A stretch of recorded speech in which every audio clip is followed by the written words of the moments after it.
하나님의 말씀은 시편 119편 98절입니다. 같이 합독합니다. 주의 계명들이 항상 나와 함께 하므로 그것들이 나를 원수보다 지혜롭게 하나이다. 아멘. 주의 계명들이 항상 나와 함께 하신다라고 말씀하고 있습니다. 주의 계명, 시편에서 주의 계명이라고 하면 주의 말씀, 주의 법, 주의 율례, 주의 증거하고 다양하게 표현하지만 다 하나입니다. 말씀입니다. 말씀을 이렇게 다양하게 표현하고 또 그것을 통해서 말씀의 속성, 말씀의 성격, 말씀의 기능, 말씀의 역할들을 다양하게 언급하고 우리에게 더 풍성한 이해를 안겨주기 위해서 다양한 용어들을 사용하고 있는 줄 믿습니다. 그래서 주의 계명들이 항상 함께 하신다는 것은 주의 말씀이 함께 하신다 그런 뜻인 것입니다.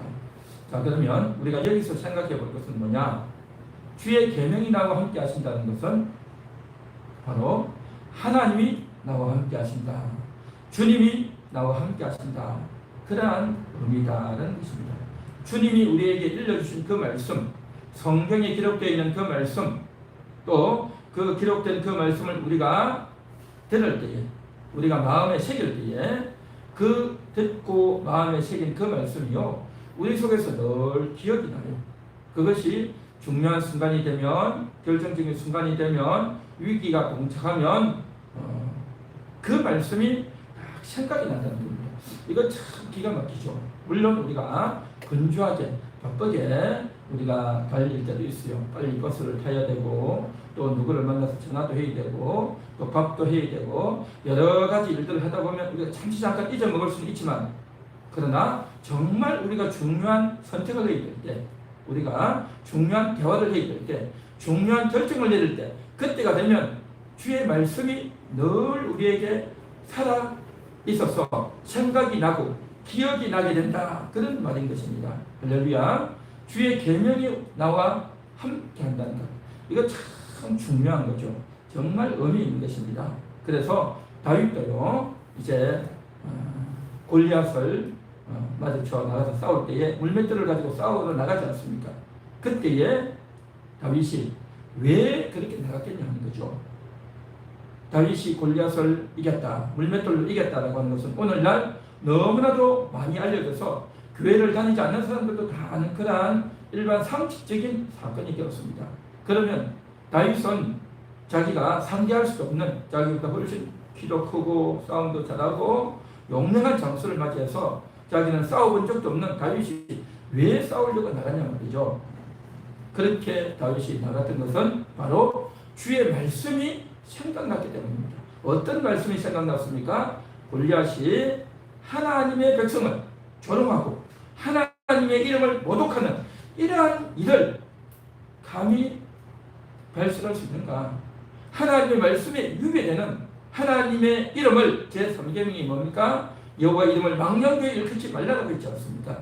여호와의 이름을 망령되이 일컫지 말아야 되는데 여호와의 이름을 망령되이 일컫는 저런 죄를 보니 하나님의 말씀에 반항하고 있는, 하나님의 말씀에 거역하고 있는, 비록 그가 이방인이라 할지라도 그러한 자들을 가만 놔둘 수 없다 라는 마음이 그 속에서 완전히 솟구쳐 올랐단 말이죠. 그래서 그 주의 말씀이 다윗과 함께 했기 때문에, 그 말씀이 너무나도 강렬하게 다윗 속에 살아 있었기 때문에 그는 물배를 들고 달려나갔던 거죠. 중요한 순간이 되면 하나님 말씀이 조동을 당하고 어려움을 당할 때 이건 도무지 있을 수 없다, 이건 참을 수 없다 해서 그러한 의문을 가지고 나갔던 겁니다. 주의 말씀이 다윗과 함께한 인생이었다라는 것입니다. 뿐만 아닙니다. 다니엘을 보십시오. 그가 포로가 되어서 바벨론에 끌려갔을 때, 그때도 이제 몇 명을 뽑아서 소수 인원을 뽑아가지고 이제 강력한 훈련을 시키고 교육을 시킬 때, 바로 그때에 우상에 절을 한 그 음식을 내가 먹을 수 없다, 어떻게 우상의 정원에 절을 하고 그 음식을 먹을 수 있느냐 라고 하면서 나는 먹지 않겠다 라고 하면서 먹지 않으면 그런데 먹을 음식도 없고, 그리고 그때 당시 다른 사람들에게 아주 눈총에 나고 눈에 나고 목숨이 살아남을 수 없는 그런 지경이었단 말이죠. 그럼에도 불구하고 이건 있을 수 없다 라고 하면서 먹지 않기로 하고 하나님께 기도하는 겁니다. 하나님께 뜻을 정해서 기도했단 말이죠. 왜 그렇게 하는 겁니까? 하나님 말씀에 위배된 일은 있을 수 없다는 겁니다. 이 다 뭡니까? 다윗도 마찬가지고 다니엘도 그렇고 하나님의 말씀이 생각나기 때문에 중요한 일이 생기면 우리에게 다가오는 그 상황과 위기가 다가올 때에 그 상황과 위기에 그냥 휩쓸려서 어쩔 수 없지 않느냐 하고 그냥 넘어가는 것이 아니라 말씀에 위배된 그러한 일들 앞에서 참을 수가 없는 겁니다. 이게 다 뭡니까? 주의 계명이 생각나는 겁니다. 다니엘이 억지로 주의 말씀을 생각해서 이거 어떻게 할까 고민을 하고 갈등을 하고 한 게 아니라 그냥 말씀이 생각이 난 거예요. 다윗에게도 그렇게 되었고 또한 이제 다니엘도 그랬단 말이죠. 뿐만 아닙니다. 아브라함을 보십시오. 아브라함이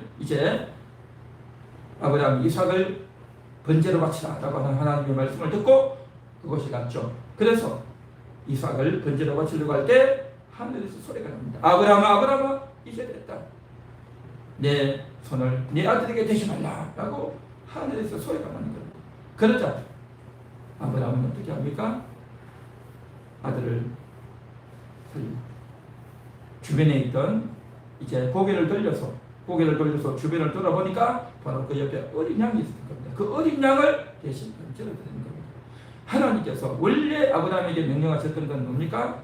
바로 아들을 번제로 드리라고 했는데 그런데 갑자기 하나님께서 드리지 말라고 한다고 했죠.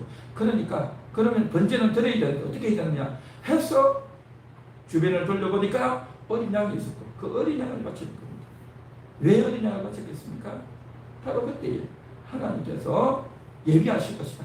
여호와 이래 하나님이 여호와의 산에서 예비하실 것이다 라고 아브라함이 자기 입으로 실토했고 그래서 찾아보았던 그러한 일들이 벌어진단 말이죠. 그러니까 이 하나님의 사람들은요 중요한 순간 결정적인 순간에 왔을 때에 바로 뭐가 생각나느냐 하나님의 말씀이 생각나고 주의 계명이 생각난다는 것입니다. 평상시 들었던 말씀 배웠던 말씀 마음속에 새겼던 그 말씀이 중요한 순간이 되면 딱 드러나게 된단 말이죠. 이게 바로 뭐냐 주의 계명이 함께 하신다는 것입니다. 이와 같이 주의 계명이 여러분들과도 함께 할 수 있게 되기를 간절히 소망합니다. 주의 계명이 함께 이른단 말이죠. 주의 말씀이 생각난단 말이죠. 오늘날 신약 시대에는 이제 예수님이 뭐라고 말씀하셨습니까? 내가 이제 너희들 떠나가면 보혜사 그가 와서 이제 너희와 함께 할 것이다. 너희와 영원히 함께 할 것이다. 내가 너희에게 일러준 모든 말을 생각나게 할 것이다 라고 예수님이 말씀하셨습니다. 그렇습니다. 오늘날 우리는 신앙생활을 하면서 교회를 통해서 또한 하나님의 말씀을 들었던 것들이 우리 속에 다 각인되어 있어요. 다 심겨져 있는 것입니다. 그런데 중요한 순간이 되면요 다 생각이 나게 되어 있어요. 우리가 비록 바쁘고 또 이런저런 곳에 복잡하게 일을 하고 그렇게 지내는 것 같지만 속에서 다 생각이 나게 되어 있어요. 절대 잊혀지지 않는단 말이죠. 그것은 내 머리에 이제 IQ가 얼마인가에 따라서 정해지고 하는 것이 아니라 그 말씀 자체가 생각이 난다는 거죠. 들었던 말이 뭔데 그게 왜 생각이 날까요? 이거 참 놀랐단 말이죠. 내가 들었던 그 말씀 내가 읽었던 그 말씀 내가 그냥 우연히 살짝 듣고 스쳐 지나가는 것 같았는데 그 말씀이 그냥 딱 생각이 난단 말이죠. 그게 뭐냐 말이죠. 그 말씀이 뭔데 그 말씀이 왜 생각날까 하는 겁니다. 그 말씀이 생각나는 이유가 뭐겠습니까? 그 말씀이요 하나님이시기 때문입니다. 말씀은 하나님이십니다. 그 말씀이 하나님이시기 때문에 우리가 들었던 그 말씀을 통해서 하나님이 역사하시고 하나님이 함께 하시는 줄 믿습니다. 그래서 성경에서는 하나님이 함께 하신다 주님이 함께 하신다 라고 말씀하셨죠. 그 하나님이 우리 눈에 안 보인단 말이죠. 우리 눈에 보이지 않고 우리 귀에 들리지 않는단 말이죠. 그렇지만 말씀은 들었단 말이죠. 내가 들었던 말씀 마음에 새겼던 그 말씀이 나도 모르게 생각이 난다는 것은 뭐겠습니까? 주님이 찾아오신 거예요. 주님이 나에게 생각나게 해주신단 말이죠. 주님이 내 양심에 깨닫게 해주신다는 겁니다. 주님이 내 마음속에 살아 움직여서 내가 지금 처해진 이 상황 가운데서 이제 하나님을 부정하고 하나님 말씀을 어기고 우상을 숭배하고 또 하나님의 이름이 모욕을 당하고 또 지금 주변의 사람들이 거짓을 행하려고 하고 욕심을 부리려고 하고 또 지금 이 상황이 어렵으니까 심히 어려우니까 내가 지금 그 어려움을 해결하기 위해서 이렇게 하자 저렇게 하자라고 하는데 그것이 바로 하나님의 뜻을 어긋난 거룩하지 못한 그러한 방식이란 말이죠. 그렇게 되어질 때에 하나님의 사람들은 이것은 할 수 없습니다. 아무리 상황이 어렵더라도 하나님의 계명을 위반하는 거짓된 행동은 남을 속이는 행동은 남을 살인하는 행동은 절대 할 수 없습니다. 라고 우리가 거부할 수 있고 또 거기에 동참하지 않게 된다는 겁니다. 할렐루야. 그래서 정말 그 하나님께서는 하나님이 함께 하시는데 어떻게 함께 하시느냐? 말씀을 통해 함께 하신다는 것입니다. 그래서 그 계명들이 항상 함께 하십니다. 항상. 이게 놀랍죠. 항상 함께 한다는 겁니다. 그 말씀은 우리를 떠나지 않아요. 말씀은 우리를 외면하지 않는다는 겁니다. 항상 함께해서 우리를 하여금 하나님을 자녀답게 거룩한 성도답게 그렇게 살도록 우리를 인도해가고 이끌어가시는 줄 믿습니다. 그래서 우리가 사는 겁니다. 우리가요 인간의 지능에 따라서 인간의 IQ에 따라서 그것이 생각나기도 하고 생각나지 않기도 하는 것이 아니고요. 다 생각나게 되어 있습니다. 다 생각나게 되어 있어요. 그래서 하나님의 이 말씀은 정말 확실하다. 하나님의 이 말씀은 참이다. 절대 거짓이 아니다라는 거죠. 그런데 오늘 본문에서 이렇게 말합니다. 그것들이 나로 원수보다 지혜롭게 하나이다. 그랬습니다. 나를 원수보다 지혜롭게 하나이다. 이게 놀랍습니다. 다윗은 여기에 대한 확실한 경험자입니다. 다윗이 도망을 갈 때가 있었죠. 바로 아들 압살롬이 군대를 일으켜가지고 아버지를 쫓아내고 자기가 왕이 되려고 했죠. 그래서 다윗이 황급하게 도망을 가는데 그 도망가는 과정 가운데서 이제 여러 사람들을 만납니다. 어떤 사람은 와서 다윗을 저주하고 또 다윗에게 욕을 하고 뒷걸을 날리고 그렇게 했지만 또 어떤 사람은 다윗에게 와서 왕과 함께 하겠습니다. 내가 왕의 어려움을 당할 때 내가 함께 가서 왕을 돕고 내가 이 몸을 이제 왕을 위해서 이제 마지막 생애를 내가 불태우겠습니다. 라고 이야기합니다. 그렇게 찾아온 유명한 인물이 바로 후세라는 인물입니다. 이 후세가 이제 다윗과 함께 하겠다고 하니까 다윗 입장에서는 다 자기를 배신한 것 같은데 그래도 후세라는 신하가 와서 함께 해주겠다고 하니 얼마나 고마웠겠습니다. 그런데 다윗이 뭐라고 말했습니까? 아니다. 너가 지금 나와 함께 도망가는 것이 중요한 게 아니다. 너는 지금 궁으로 가라. 궁으로 가면 왕궁으로 가면 예루살렘으로 가면 너가 해야 될 일이 있을 것이다. 하고 딱 일러줍니다. 후세는 다윗의 정말 지혜로운 신하 중에 한 명이었습니다. 그렇게 해서 이제 가는 겁니다. 그때는 굉장히 혼란스러운 시기였어요. 그래서 다윗을 따르는 사람들, 다윗을 배신하고 아들 압살롬에게 서는 사람들 막 정리이 되어지고 이런 순간이었어요. 바로 그때에 후세가 압살롬에게 오니까 압살롬은 너무 좋았던 겁니다. 왕의 아주 신복이었던 압살롬이 오니까 너무 좋아가지고 이제 자기와 함께한다. 자기와 함께하는 천군만마를 얻은 것 같다라고 해서 기뻐했겠죠. 그랬는데 조금 후에 이제 작전 회의를 합니다. 자기들이 예루살렘을 급습해서 왕이 도망을 가고 이제 예루살렘 궁전 왕궁을 차지했으니 얼마나 기뻤겠습니까? 자, 그렇게 해가지고 앞으로 전쟁이 펼쳐질 텐데 어떻게 하면 좋겠느냐라고 해서 이제 주요 지휘관들을 모아가지고 회의를 하는 겁니다. 그때 회의를 할 때에 이제 아히도벨이 나오죠. 아히도벨이 나와가지고 이야기합니다. 아히도벨은 아주 지혜롭고 또 다윗의 아주 가까운 그런 친구였고 전략가였고 모사꾼이었습니다. 그가 나와서 이렇게 이야기합니다. 다윗은 지금 황급히 도망을 오느라 정신이 없을 것입니다. 그래서 지금 어딘가에서 요단강을 채 건너지 못하고 어딘가에서 쉬고 있을 것입니다. 그러니 지금 속히 쫓아가서 이제 전투를 하면 왕을 포할 수 있고 빨리 전쟁을 끝낼 수 있을 것입니다. 그러니 지금 우리가 여기서 멈추고 왕궁을 차지했다고 해서 기뻐하고 있을 것이 아니라 속히 왕을 쫓아가야 됩니다. 라고 그렇게 아히도벨이 이야기합니다. 그 말을 듣고 이제 있을 때에 압살롬이 이제 왕이 돼가지고 후세에게도 묻습니다. 왕의 신하였던 아히도벨뿐만 아니라 후세도 있었으니까 후세에게 묻습니다. 후세, 자네의 의견은 어떤가 하고 묻습니다. 그러자 후세가 이제 이야기를 합니다. 아이도벨의 생각도 어느 정도 일리가 있겠지만, 그런데 아직 왕은, 다윗 왕을 잘 알지 못해서 하는 말입니다. 다윗은 누굽니까? 그는요 수십 년을 전투했던, 그래서 온 지역을 다 다니면서 전투했던 백전노장입니다. 백전노장. 그래서 그런 왕을 다윗과 함께 싸우려면, 지금 우리가 비록 왕궁은 차지했지만 아직 수가 부족하고 또 아직 밤이고 한 이 시점에 우리가 가면요 그 왕의 군대를 이길 수가 없습니다. 그러니 우리가요 정비를 해가지고 모든 군대를 총집결해서 이제 많은 군대를 가지고 천천히 가야 됩니다. 그렇게 해야 다윗도 꼼짝 못하고 당하고 말 것입니다. 그렇게 이야기를 하는 겁니다. 그러니까 압살롬이 볼 때는요, 야, 빨리 가서 기습작전을 할 것이냐, 아니면 전력을 보강해서 모든 것들을 다 맞춰서 정식적으로 하면 우리가 다윗의 군대를 이길 수 있지 않겠는가 하는 이 두 가지 의견 중에서 지금 압살롬이 보니까 첫 번째보다는 두 번째 의견이 더 괜찮다, 그렇게 생각이 드는 겁니다. 그래서 결국에는 어떻게 하느냐 하면 아이도벨의 의견을 따라서 행동하는 것이 아니라 후세의 의견을 따라서 행동을 하게 됩니다.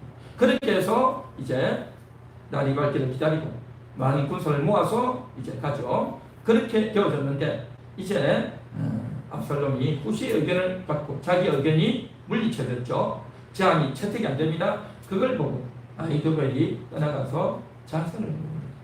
지금 이것은 되어지지 않는다. 압살롬은 몰라도 너무 모른다. 왕이 지금 조급할 때, 지금 처리되는데 지금 안 치는가 보면 이건 다 끝났다. 이미 전쟁은 끝났다. 아이도벨이 알았던 거죠. 아이도벨이 알았던 겁니다. 그리고 후세는 왜 그렇게 했을까요? 후세는 정말 그런 생각에서 그렇게 했을까요?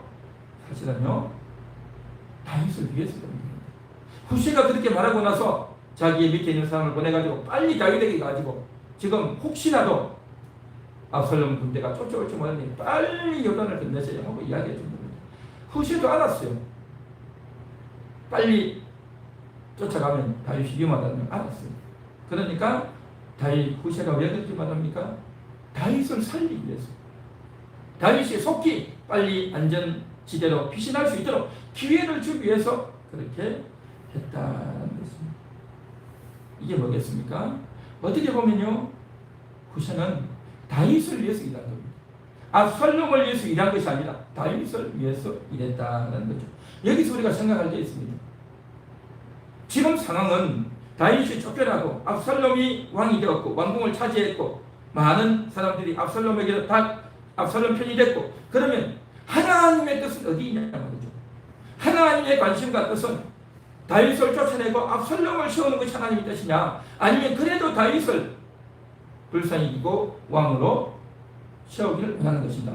이 하나님의 뜻을 바르게 알아야 되는 겁니다. 하나님의 뜻을 바르게 알지 못하면 여기에서 다 흔들리는 겁니다. 우리가 지난번에도 이야기했듯이 하나님의 뜻을 알지 못하고 사울이 왕인데 왜 다윗을 돕느냐 하던 그러한 사람 결국 망하고 말았죠.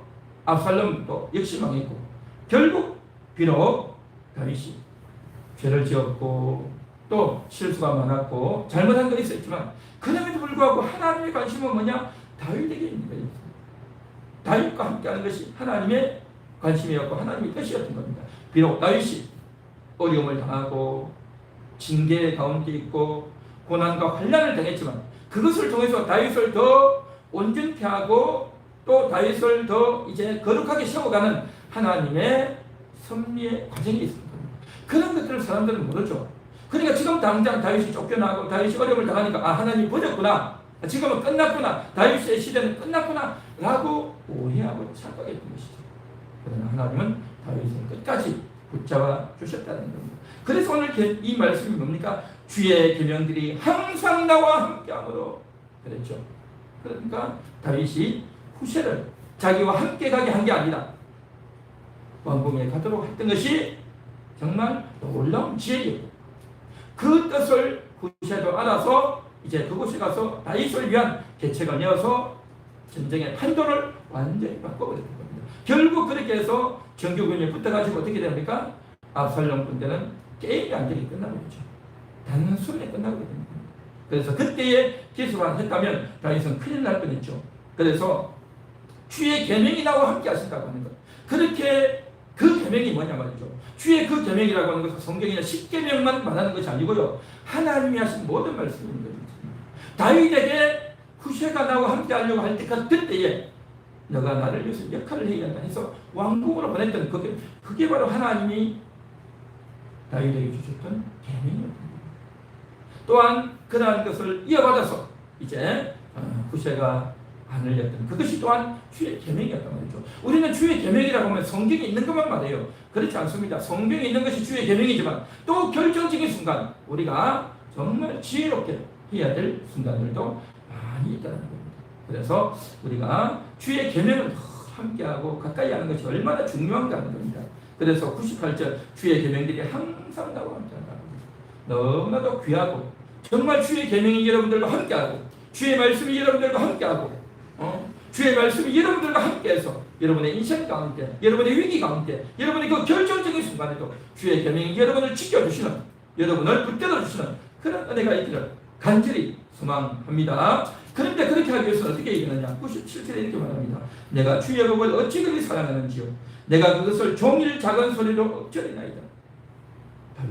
주의 계명을 사랑하는 사람이었습니다. 에스라는 주의 계명을 사랑하는 사람이었습니다. 주의 말씀을 향한 그 열정, 말씀을 사모하는 열정, 말씀을 읽고 싶은 열정, 말씀을 마음속에 묵상하는 열정, 밤에도 말씀을 읽고 낮에도 말씀을 읽고 사람들을 만나면서도 말씀을 읽고 또한 사람들과 이야기하면서 말씀을 생각하고 그 말씀에 입각해서 그 말씀이 나에게 지혜를 달라고 기도하면서 그렇게 달려나갔단 말이죠. 이게 바로 뭐냐? 주의 법을 어찌 그리 사랑하는지. 주의 말씀을 사랑하는 자에게 주님이 말씀을 주시고 지혜를 주시고 힘을 주시고 정말 그 위기를 돌파할 수 있는 놀라운 은혜와 지혜와 능력을 부어주시는 줄 믿습니다. 오늘 이 시간 정말 우리는 주의 계명이 함께 하십니다.